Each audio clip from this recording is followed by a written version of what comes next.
Good evening and welcome to the new Bugajski Hour from Washington, D.C. I would like to thank Voice of America for hosting the Washington episodes of my show for RTK. And today I will be discussing important questions about news and propaganda with a major American expert. And our guest on the Bugajski hot seat is Elez Biberai, the director of the Eurasian division at the Voice of America here in D.C. But first, my political commentary on a key international topic is entitled America is a Soft Target. Moscow's intervention in the 2016 US presidential elections demonstrates that America has become a soft target for subversion. Russia's intelligence services probed US politics for many years, seeking to gain intelligence and influence. However, the Kremlin has become more ambitious in its intentions and more capable in its operations. Russia's state services focused on at least 5 entry points to impact the US election process: hacking, hoaxing, corrupting, compromising, and penetrating. Russia's hacking intercepts and releases of personal documents to discredit targeted American politicians. In the 2016 elections, Hillary Clinton and the Democratic Party were the primary targets of email hacks. Stolen documents were provided to WikiLeaks, a surrogate for Russia's intelligence services. Hoaxing entails planting and disseminating false stories about election candidates through both the traditional and social media. The purpose is to spread rumors that stick in the voter's mind, even if the stories are subsequently debunked as false. The third tool of Moscow's intervention is corruption, and involves enticing, bribing, and recruiting political activists, lobbyists, journalists, and academics to subvert America's democratic system. The fourth Russian strategy focuses on gathering scandalous material to blackmail targeted politicians. Undoubtedly, compromising financial and personal material was gathered on both Clinton and Trump. The Kremlin can hold this compromat material in case it needs to generate scandals against an incumbent president and undermine White House policies. The fifth method is Russian penetration. It consists of hackers recruited by the Kremlin gaining access to election rolls and voting systems. The purpose is to alter voter information and affect election results. Investigators have yet to determine what impact this may have had on the vote count. Moscow's 5 methods for influencing the outcome of elections relies on favorable political and social conditions. Political polarization between Republicans and Democrats is evident in Congress, where there are few bipartisan efforts to pass legislation. Meanwhile, a deeply divided electorate is susceptible to conspiracy theories and negative propaganda.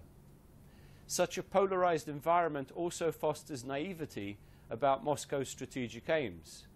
The idea that the Cold War is over and that Russia can be a partner lulled much of the political establishment to sleep until the Trump-Russia scandal began to unfold. Moscow knows that America remains a vulnerable society with a false sense of security. It is now up to the US to build up its defenses against future Russian election attacks.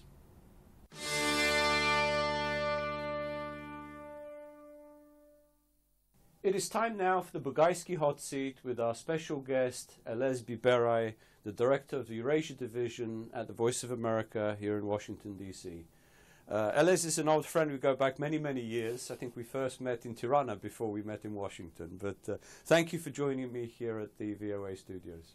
It's my pleasure, and it's really an honor to appear on your show.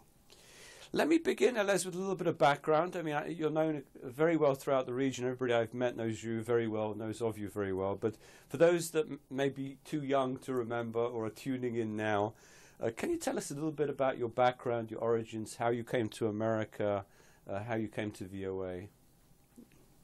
I'd be delighted to. I was born in Montenegro. My parents had escaped from Albania. This was in the early 1950s. I went to school, in fact, in Serbo-Croatian in the former Yugoslavia, because where we lived, there were no Albanian language schools. We emigrated to the States in 1968. I was about 15 years old at the time. We settled in New York City. There was a large Albanian community there. Did you have family already in the States? No, we did not, but we had people that we knew. Oh, okay. Yes. Before immigrating to the U.S., we were in Italy for about 6 months. Mm-hmm. And in New York, I went to high school, college, and then on to university, got a PhD in political science at Columbia University, and started work at the Voice of America in December 1980. 1980, wow, okay. President Reagan was coming in a month later. Yes.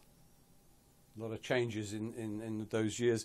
Can you describe what your role is at VOA, what your brief is, which countries you deal with, what your responsibilities are? Since 2005, I'm director of the Eurasia Division. Mm-hmm. We have 8 language services. The most important one is Russian. So our programs target 8 countries. Mm-hmm. Russia, Ukraine, Armenia, and Georgia from the former Soviet space. Right. And then we have the Balkan services, Albanian, Bosnian, Serbian, and Macedonian. And the Serbian service covers Montenegro, I presume? That is correct, yes. Right, yes. right. So there's a little difference between us and some other international broadcasters. We are our services are language-centered rather than country-centered. The best cases are the Albanian and the Serbian, and also the Russian cases. I was going to say the Russian Yes. would be... Our Serbian service targets all Serbian-speaking populations in the former Yugoslavia, as well as the diaspora. Same thing with the Albanian service. Right, right. From its inception, the Albanian service was broadcasting to all the Albanians out there. So our largest target audience was always Albania, and Kosovo came in second, and then the Albanian populated areas of Macedonia, Montenegro, and southern Serbia. And southern Serbia. And would you say that VOA listenership is fairly stable? I mean, what are the trends, would you say, particularly in the Balkan region? All our language services, the 8 language services in our division, are doing significantly better today than they were 5 years ago because of technological innovations, because of media consumption changes in the target area, because of the need for the niche that we have. Right. So we have great impact, and I think we do for 2 reasons. One, because I think we make every effort to produce exceptional journalism. And second, the greatest asset that we have is our credibility. Right. So in Russia, we have lost all our affiliates because of Putin's policies. So we produce a lot of television programming. We have a digital-first strategy, but we don't have any affiliates in Russia itself. Right. But we still reach about 3% of Russia adults on a weekly basis. We do very well in Montenegro. We have about 25% reach, and about the same reach in Macedonia. In Serbia, which is a very difficult market for us, or used to be very difficult, we have a weekly reach of 12%. In Albania, it's 60%. In Kosovo, it's 64%. So Kosovo wins. Weekly. Yes. Kosovo wins over all the others. You should have a league table. When you say the Russian service is most important, is that because of the potential numbers that could be reached in Russia? And also because Russian is considered one of the 5 priority languages at the Voice of America today. Okay, okay. Together with Chinese, Persian. Do you have a breakdown, for example, in Montenegro and Macedonia, how many Albanians listen to VOA and how many non-Albanians, Montenegrins, Macedonians? In Montenegro, we do not, but in Macedonia, we do. We do. Our Macedonian service has a weekly reach of about 25. For the Albanian, among the Albanians, it's much higher than that. And I presume during times of... Sorry. And almost every local station, television station in Macedonia, as well as in Montenegro, carry our VOA Albanian broadcast, Ditari. And of course, VOA isn't just the Voice of America, it's also the View of America. You also have television coverage. How much of this is television? How much of this is radio? Well, the Voice of America has undergone rapid changes. We had to adapt ourselves to the changes in the media market abroad, also taking advantage of the technological innovations. Our division moved from radio to TV about 10 years ago. So in my division right now, the only service that still produces radio broadcasts is the Georgian service. And there we have 2 daily 15-minute show, but we have a weekly TV, and we produce in more television programming. Television is the dominant medium in our target area, and that's why our focus is on television programming, but we are moving very rapidly in producing more digital content. I was going to say, on internet, can one watch VOA shows? All our shows are streamed. They're all streamed? Yes. Okay. Yes. Live stream? Live streamed, on demand, and it's becoming much easier now to produce content. We have these regular shows, like in the Albanian case, for example, Detari. But let's assume we have some breaking news right after Detari is off air. We now have the ability to go live, and we do that on Facebook Live, for example. Right. Yes. And you deploy journalists in the region as well, I presume? Yes, we do. We have correspondents throughout the region. We are very strong in Serbia, because Serbia is a very important country for us. Same thing in Bosnia. Our Albanian service has altogether about 10 correspondents in Pristina, in Tirana. We have correspondents in Shkodër, Gjirokastër, Ulqin, and then also in Shkup. How much of your coverage is news and how much is analysis, would you say? What's the balance? There are three components to a regular VOA-produced show. The first segment of it is international news, right? And then, depending on the top story of the day, hypothetically, let's take an example today. For example, the hurricane and what's happening in Texas. We would follow that with an analysis. Or if it's something involving Ukraine and Russia. News is separate from the analysis. We will give you the news, straightforward, and then analysis. And we make every effort to give different perspectives, to really have an in-depth discussion of an issue, to give all sides of an issue. So you bring in outside experts, yes, we basically? Do. Yes. Yeah. Yes, we do. Because I remember when I worked for Radio Free Europe many years ago, it was, of course, all radio at that time. It was considered a surrogate service for those countries. So we had analysts who were exiles from those countries who knew the countries very well. But this is a little bit different model. You use experts. I would say it's different. We in Radio Free Europe, we complement each other, but their emphasis is on local developments. Right. Now, we report on local developments as well, but for any VOA programmer to be effective, he or she must ask himself or herself, what is it that I'm going to have in the show today which will have added value and will be a little different from what Radio Free Europe or the local media may be producing. And that is what we strive for. I understand. Well, one of the complaints about one of many complaints about the official Russian media is that they barely report on the economic, demographic and other crises within the country. Is this something that VOA focuses on? Oh, very much so, very much so. I'll give you a recent example. The European Bank for Reconstruction and Development does these regular surveys of the entire region, and they just issued a report, I believe the title is Life in Transition, and it's based on a survey conducted throughout the region in 2016. The last survey conducted before that one was in 2010. And it deals with attitudes towards democracy, market economy, attitudes towards women, information sources, satisfaction with life. And this survey, in the case of Russia, revealed that only 9% of Russian respondents believe that the economy is doing better today than it did in 2010. So if you were in Putin's shoes, you should be Presumably very very concerned. rich. Yes, yes. So these are some of the issues that we would then discuss with analysts, both Russian analysts as well as Western analysts. How, because I'm particularly interested in the Russian case here, how has your viewership, is it stable in Russia? Do you see sort of periods when it climbs, periods when it drops?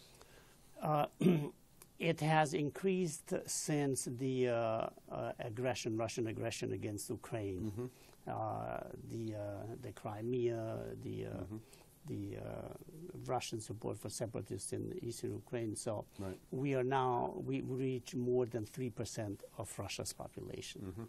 Yes, 4 years ago, our reach in Russia was much lower. Presumably, if there is more crisis, there'll be more viewership. People want news from outside the state source, basically. Well, we're devoting a lot of resources to countering Russian growing influence and attempts to undermine democracy building in Russia's neighborhood. I wanted to come to this actually in a minute. Let me ask you one question before we come to that. In terms of U.S. policy, do changes in administration mean any changes in the kind of programs that you broadcast, or is there a lot of continuity across administrations? Our programs are guided by our charter, which we're very, very proud of. And there are three aspects to our charter. The first one is that by law we are mandated to provide reliable, objective news and information. Right. We're also expected to present the U.S. official position, which we do regardless of which administration comes in, and those are labeled very clearly as reflecting the U.S. position. And the third aspect is we have a in-depth discussion of those policies, giving all sides to the issue. Right. If you'd like, I could give you one recent example. The Secretary of Defense was in Ukraine recently on the occasion of Ukraine's independence, and there he said that the administration is considering providing lethal weapons to Ukraine. Well, we gave the news, but then we had a very interesting conversation with U.S. experts here, some of them former officials. Why is this a good idea? We also had some others who said that this is not a very good idea. So we have an in-depth discussion of these issues. Very good. I mean, that's a huge topic. Yes, it is. It's actually been covered in the press quite a bit now because of, as you said, because of Mattis's visit to Kiev. So let's go on to these information wars, that's your battle with with news, with facts, and so on. We used to talk about it as disinformation, desinformatia during the Soviet communist period. It's always been there. I remember it because in the early and mid 80s, I worked at the U.S. Information Agency, and we dealt with those issues. What would you say is the difference between Soviet disinformation during the Cold War, which was there, but I don't think had impact on some sectors of society in the West, but not as broad as now? What is the difference between that and Russia's information war or disinformation war as we see it now? Actually, I see a lot of similarities, and they have to do with the Kremlin's objectives. As in the Soviet times, the Kremlin's objectives right now are to drive a wedge between Eastern Europe, the Balkan countries, former Soviet republics, and Brussels and Washington by extension. Another objective of Kremlin is to sow discord between the U.S. and our European allies. And the third one is to question the values of a democratic order, of a democratic society, and to present the type of a government regime that Russia has right now, the authoritarian, as a model, as the best model for those countries to pursue. So there are, in my view, there are lots. Several objectives. Which objectives would you say they've been most successful in through disinformation? I think they have made attempts to succeed on all these three fronts. But the biggest damage that I see that that this propaganda has done is in those societies which are vulnerable, like Serbia, Macedonia, Bosnia, where Russia is in a position to take advantage of cultural, historical ties, religious ties to those areas, to really exasperate tensions between different ethnic groups. We saw examples of that in Macedonia. We see examples of that in the coverage of the Kosovo issue and the threat that Sputnik, for example, day after day brings out, like the U.S. is supposedly supporting the establishment of a greater Albania and issues like that. And then we have the case of Montenegro, where last year during the elections there, right on the eve of Montenegro becoming a member of NATO, the Russians are accused of having made all sorts of efforts and, in fact, having been behind a coup d'etat to derail Montenegro's integration into NATO. So which would you say, I mean, it sounds as though Russian disinformation now is potentially more effective than it was during the Cold War. I mean, other than the small communist groups that would support the Soviet position. I'm not sure I would totally agree with that. They may succeed in the short term, but our position is that we will make every attempt to counter this disinformation propaganda campaign with fact-based journalism. It's exactly what I was coming to. This idea, and it's not just internationally, we have this every day in the United States, the idea of fake news. I mean, it's become a cliche. Everybody uses this if they disagree with something. Can you define fake news? What is it? What is this beast?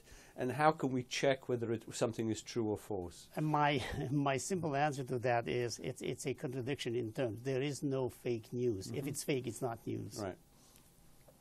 Which means how, for those of us, or for those viewers who maybe have never worked with journalists or don't understand how journalism operates, how do you check a story, whether it's true or not? How do you get information? I think we're in a much better position now than we were ever before, because it's much easier to get through the sources. It's we have many more tools than we ever did before, and I think despite backsliding, democratic backsliding throughout the region, I think we still have pretty sophisticated journalists in the region, all the way from Albania to Russia. Journalists that check their sources, 2, 3 sources and so forth. Yeah. Absolutely. Now the problem is not that the region doesn't have good journalists, professional journalists. The problem is the political pressure that's exerted upon them. And then also in many of these countries, one of the biggest concerns is the ownership of the media. Who owns this media? You have businessmen who have very close ties with politicians. So you could have a truly professional journalist, but then what he or she produces doesn't necessarily make it on the air. And they can be influenced by certain political or business interests to write stories favourable to them. Absolutely. And negative against others. But can you give us some examples of, I suppose you wouldn't call it fake news stories, but fake stories that do appear in the press that take on a life of their own? I think part of it, well, we can come to this later, what is considered a news source? I mean, anybody these days on Facebook, on social media, can make up something. In fact, there's an industry in Macedonia where they make up stories that get into the internet. How does this work? Can you give us some examples of these stories? I can talk about how we determine what is a good source. We have very, very high standards, and in fact, the biggest asset that we have is our credibility. And to have credibility, you must be able to produce journalism that is objective, reliable, and trustworthy. We have very high if you take VOA as a whole, not just the Russian service or Albanian or Serbian, what have you, based on the research conducted by BBG, the Broadcasting Bureau, we have our trustworthiness is at 86% for the entire Voice of America. Wow. I mean, that is absolutely remarkable in my opinion. How does CNN or BBC compare in terms of percentages? I don't know. BBC does very well. I'm not sure about the CNN. I'm not sure. And that level, so we develop our own sources, and also we have correspondents in many hardship positions, posts, and they are experienced journalists. We do a lot of training, and they are absolutely very, very, very careful, because you could have 99 fantastic objective reports, and then with one report you will ruin your entire career. And as some have in CNN recently, I know. Some even prize winners. But so what you're saying is no falsehoods seep through, come through the cracks? They may. I mean, nothing is 100% proof. But if you are really diligent, and speed is not the most important thing. It's really checking your facts. Checking your facts. In addition to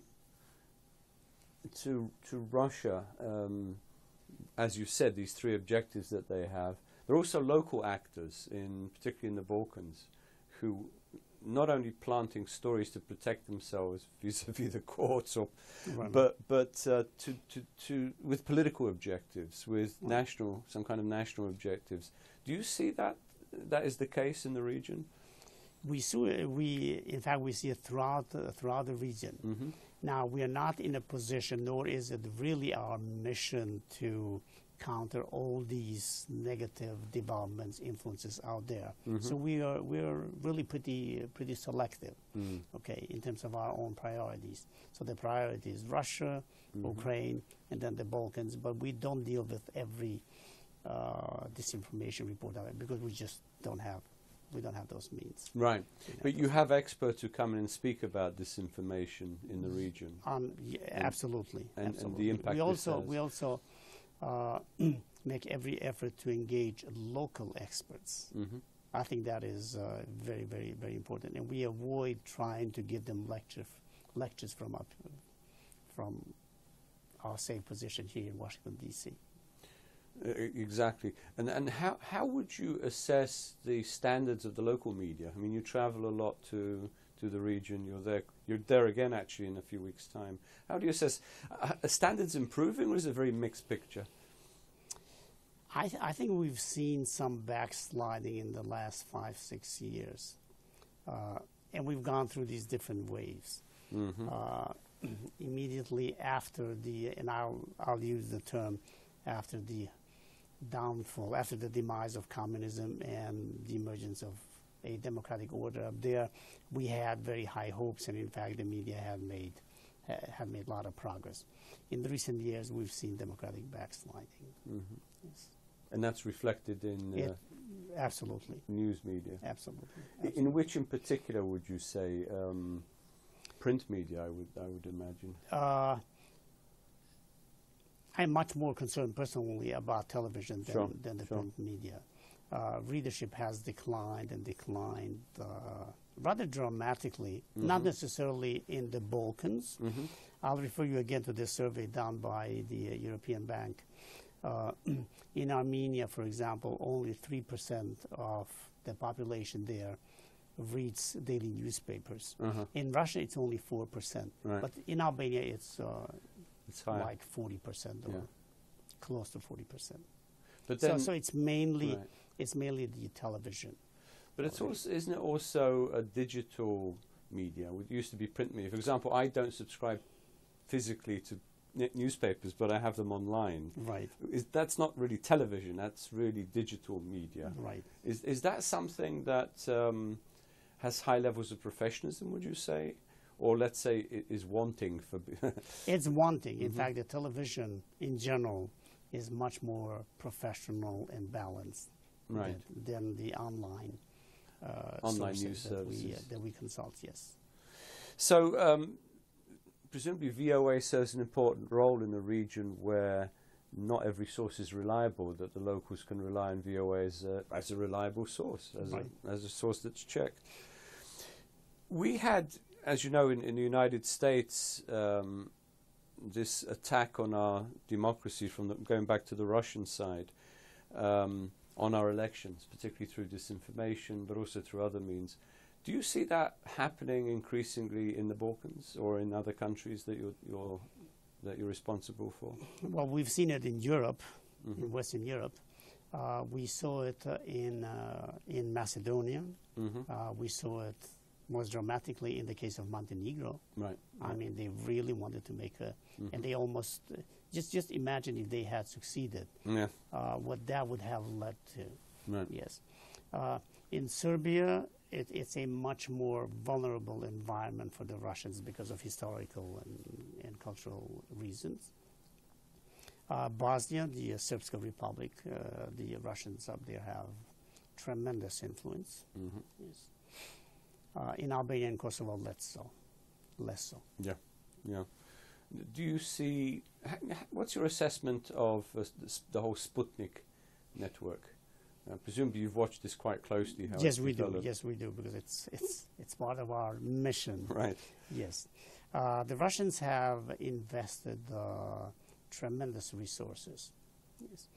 And they've had some success, but I'm not really sure that they've had that much success. And some of these examples have backfired, like in Macedonia, for example, and in Montenegro.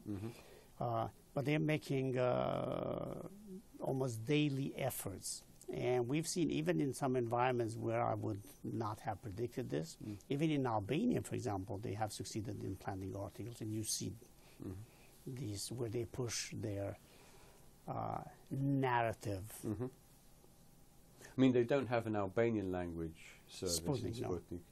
Presumably you're saying through their English language or Serbian? But translated into Albanian. Okay, it's picked up locally, Right, basically. right. Yeah, because, I mean, Sputnik just on its own, it's not just Sputnik, it's other sources that pick up from it. Right. So, again, looking at the Balkans, I mean, do you see this as a danger to national security, regional security, this barrage of disinformation? Obviously in Montenegro it could have been, but do you see repeated attempts to try and undermine these societies? But I think there's a growing awareness by the local governments there, by the national governments there, by the media there, and that's why I'm not so sure how successful the Russians are likely to be. Because I think there's growing recognition of these dangers, and people are beginning to react. I'll come in a moment to our counter-propaganda, if you like, activities. But a couple more questions. I know for many years Moscow's propaganda has tried to depict particularly Albanians and Bosniaks as Islamic terrorists, organized criminals. I mean, this was the line that Milosevic was pushing against Kosovo. Given the administration that we have now in Washington, which has marked one of its main international efforts as fighting terrorism, international terrorism, do you think they're going to try and appeal to this administration with these anti-Albanian, anti-Muslim positions, anti-Bosniak positions?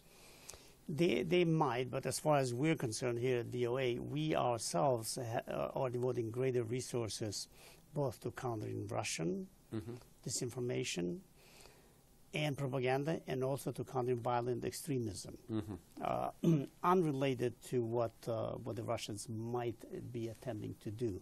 As you know, both Albania and Kosovo and Bosnia are part of the anti-ISIS coalition. Right. Our Bosnian service has produced a documentary on efforts that the people and the government in Bosnia are making to counter this. We've had the Albanian service also devote more resources to reporting on these events. What is it? It's one of the biggest surprises for me that you would have foreign fighters from Kosovo and Albania going to Syria. I mean, you know, what's motivating these people, and how is the society? How are those societies reacting to this very troubling phenomenon? I know. So unrelated to what the Russians might try in terms of benefiting from these, we are ourselves very engaged in having as much content, which pushes back on these developments. I know Albania is establishing a NATO Center of Excellence, particularly specifically on this, recruiting fighters for ISIS and other international terrorist groups. These centers of excellence, by the way, it reminds me, Riga has a center for strategic communication in Latvia. Do you deal with them at all? Because they're looking at propaganda, the impact of propaganda in a very serious way. We do, but not in an extensive way, but we do our Russian service and also our Ukrainian services. And of course, the Ukrainians are learning a lot from Russian propaganda because they get it each day firsthand. Yes, they do, yes. Can you tell us a little bit about what's being done to counter that propaganda? I mean, you can't legislate against it, but how can you make people aware of what is true and what is false? By making every effort to produce fact-based journalism, exceptional journalism. And we try to do that on a daily basis with each report that we have, with each program. Now, that's impossible to achieve those objectives every day, but at least that is what we attempt to do. And we have very good journalists here, but we also have exceptional correspondents abroad, particularly in the Ukrainian case. And Ukrainians also on the social media have been very active. Yes. Where there's even more propaganda than in the official media. Do you follow the social media at all, and how does that impact on your programming? Absolutely, because we ourselves are... That's true, you're there as well. Right, yes. So would you say, what needs to be done on Facebook and other social media to prevent these fake stories taking hold? Again, I'm not sure that you can really prevent, but you have to be selective and then sort of focus on the most important fake stories out there and then attempt to counter those. But for us to sort of attempt to counter everything out there, I mean, it's not possible. Really, it's not possible. But I know... And it's also important to engage the local media. Right. There are limits to what we can do from this end. I think we're doing a fantastic job, but it's really very important for the domestic media in all these target countries that we broadcast to, for them to be engaged. Because I think one of the problems, again, I'm not an expert, I don't follow this that closely, is that just about, at least this was the case before, anybody composes a news agency online, and post stories that they simply have made up or somebody's made up for them. Right. So there should be presumably some legislation as to what is a news story. I mean, what is, a news agency? Again, that is something for each national government to determine. Right. Yeah. What are we doing about this in the United States? I mean, what specific measures is this our administrations taking against fake stories? I'm not really in a position to address that issue from the administration's point of view, but I can only talk about what we are doing at VOA, more or less along the lines that we just talked about. Right. Isn't there a program called the Polygraph program? Yes. Can you tell us a little bit about this? I heard about this just a few days ago. Yes. This is a joint project that we have undertaken jointly with Radio Free Europe, and it's mainly focused on Russia disinformation, Russian propaganda. Hypothetical example, the foreign minister of Russia may make a statement which is incorrect. And then we would take and post that statement and then have the real story alongside. And this is in real time or subsequently? In other words, if he's making pretty much in real time. So if he says we didn't invade Ukraine, you can. Right. Absolutely. Or we didn't invade Georgia, you would have some facts next to it. So this is an online product that we're putting out. That you're developing. Yes. And so is it just official statements, or does it have, I mean, how No, far it's not only official Okay. statement, no. It could be a report by a television station. It could be a report by a media influencer, a prominent journalist writing something but getting his or her facts wrong, deliberately or by mistake. So that's having an impact, I presume, that viewers learning what's true and what's false. I think so. Yes. So I think part of the Russian game is not that they want to convince people that their system is better, but if they say black is white, but black can also be some other color. In other words, they mix things up so much you don't know what the truth is. I think it's very, very clear in the case of the Balkans, and also in the case of the former Soviet republics. The objective from the Kremlin is, at least in my mind, very, very clear. They want to raise as many questions as possible about the value of a democratic society. Right. And some societies are very vulnerable. We have pervasive corruption, unemployment, youth not having lost hope about the future. A lot of targets, a lot of soft spots in our societies. And of course, greed is very important in the West. They have a lot of money at their disposal. Resources, yes. When you say, I mean, Sputnik is one of the measures they use. RT is, of course, their cable network. Right. How would you assess that? RT targets, especially in English, and we see it here in the U.S.,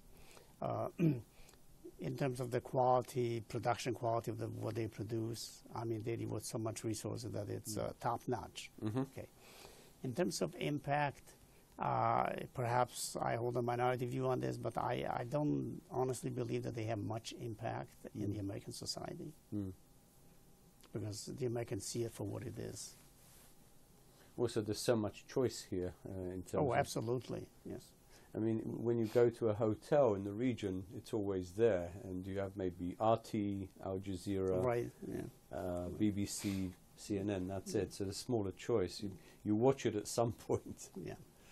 But, our Russian service is doing a fantastic job, and our budget has almost doubled. And we are doing, again, we have very few assets in Russia itself, okay? But we have correspondents throughout the region. We're doing more and more television programming, and jointly with Radio Free Europe, we have launched the Current Time Network, which is 24/7. We here produce, my Russian service produces a 1-hour daily show, and we call it Current Time America. And as part of that show, we also have a segment on Russians in America. There are so many successful Russians who left their own country in order to get a better life here and to really succeed. Sure. Yes. And they do succeed here, And like Albanians succeed here. Like Albanians, yes. Do you also have some of the Russian dissidents, like Kasparov, who's based here in... almost regular, yes. So you have good political discussions that are then fed back to Russia. So how are you depicted by the Russian media? They are not happy with what we're doing, and from time to time there are very negative articles published about VOA and also Radio Free Europe. Of course. The BBG. And you personally, I presume. Do they consider you an Albanian terrorist, or? Well, I'm just wondering what the Kremlin spin would be on this. I get my share of. Well, again, back to the Balkans. What would your, let's say, as one of our last questions, what would your message be to journalists particularly in Kosovo and Albania and Serbia and Montenegro, Macedonia? Although it's very difficult, but try to be true to your profession and take a long-term perspective on things. You may be under pressure right now, but ask yourself, whatever decision I make and whether I give in to this pressure, what am I going to think about this incident, about this episode, about this development 15, 20 years from now, and will I be proud of the position that I took? And journalists, easier said than done, and I recognize the many challenges that our colleagues face. But getting back to VOA, I am very proud of what VOA has done for the Balkans. This year we mark the 75th anniversary of the Voice of America. Is it 75? Wow. Yes. Didn't realize. Okay. February 1st. Okay. Next year we will mark the 75th anniversary of the first Albanian language broadcast and of our Serbian broadcast. Amazing. Now, Albanian broadcasts were interrupted right after the war in 45, and then they were resumed in 1951, and we've been broadcasting without interruption since then. So if you just stop for a minute and you ask yourself, how many national institutions in Albania or in Kosovo are older than the Voice of America's Albanian service? Very good point, yeah. In the case of Serbia, we began broadcasting in Serbian in March 1943 and have been broadcasting without interruption since then. Quite an investment from the United States. That's incredible. I would say. Yeah. And as part of our mission, in addition to making every effort to provide reliable, objective information, we have also, I believe, contributed to, we have promoted democracy in the regions, respect for human rights, good governance. We do quite a lot on women empowerment, attempts to to have a better governance there. And the job that we do, I think there is a demand among those societies for the type of work that the Voice of America is doing. And it's really reflected in the reach and the impact that we have throughout that region. As last question, Alez, you're not just you don't just work at VOA. You're also a very renowned scholar, and two of your books I think should be mandatory reading for anybody who wants to know about Albanian-Chinese relations and the challenges to the emergence of Albania as a democracy in the early 90s. Are you planning to do any more work on any more scholarly work? I have 4 books out there. The last one was a collection of articles, professional articles that I have published, and most of those, since this is a program for Kosovo, most of the articles in that book are about the Albanian national question. As you personally know, I've been very engaged in that, and I have some ideas, but nothing really concrete. But I would like to write another book. I remember us talking at some point. You wanted to compare the political leadership in Tirana, Pristina, and Tetovo. Yes, looking at the political I've always been, because of my background, where I come from, I've always been sort of interested in this Albanian national idea, and I'd like at some point to get back to it. How do the Albanians view themselves right now? How do the neighbors view the Albanians? And it's an interesting, I think, a very interesting topic. Do it. Take some time off and do it. Are you also planning to write something on VOA itself? I mean, given what you've said about the 75th anniversary. Perhaps once I retire. It's good to have some distance. I mean, I consider myself very, very lucky. And I always tell my friends, if I was rich, I would have paid VOA to employ me. I was a witness to so much history, especially with respect to Kosovo. I joined VOA at a time when there was turmoil in Kosovo, and then throughout the late 80s, and then the emergence of the opposition and the rise of the Democratic League and Ibrahim Rugova, and then the war and all these things. And I've also been personally sort of involved, emotionally involved in this issue. And I remember I was very concerned in 1992 when President Bush lost the elections and Clinton was coming in. And President Bush had taken a pretty strong position on Kosovo, and I was very concerned. I didn't know what the new administration would do, and I sat down and I wrote a piece, which you're familiar with, the Kosovo, the power of the Balkans. Yes, that's right. And the conclusion was that it is highly unlikely that this issue will be resolved without the war. Therefore, the West needs to do something. Yeah. So I witnessed all these things, and it's been quite a ride. Yeah.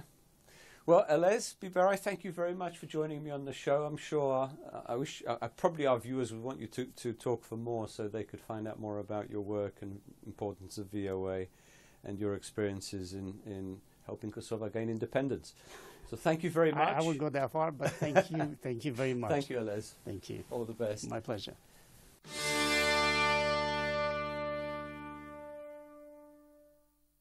Unfortunately, we have already come to the end of today's show.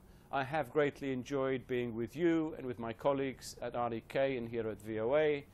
Good night, everyone. Stay healthy, be productive, and remain optimistic. See you all very soon. Miro Pavshim.